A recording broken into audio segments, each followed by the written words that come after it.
Tapper in Washington, where the State of our Union is praying for Sri Lanka. We have a lot of politics to get to this morning, including an interview with President Trump's attorney, Rudy Giuliani. But I want to begin with the horrific breaking news out of Sri Lanka, an island nation off the southern coast of India. There are at least 200 people who have been killed, 450 more injured this morning after 8 coordinated bombings across the country on this Easter Sunday. The explosions occurred at churches as worshipers attended Easter Mass. There were also bombings at 3 hotels popular with foreign tourists, and there are close to 30 foreigners among the dead, according to Sri Lankan officials who said there have been arrests made this morning regarding the bombings. President Trump responded to the attacks this morning in a tweet offering his condolences about the terrorist attacks and saying we stand ready to help.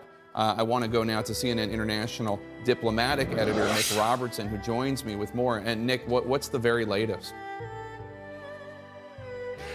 Jake, it's still not clear who was behind the bombing. Very clear this was coordinated, that it was well planned, that these people were intending to send a very clear message on this one of the most holy days in the Christian calendar, Easter, that they were attacking Christians, not just people in hotels who might have been foreigners, but very clearly intent on attacking Christians. And it comes at a terrible week for the church, who've had the burning down of, or the partial burning down of the Notre Dame Cathedral in Paris.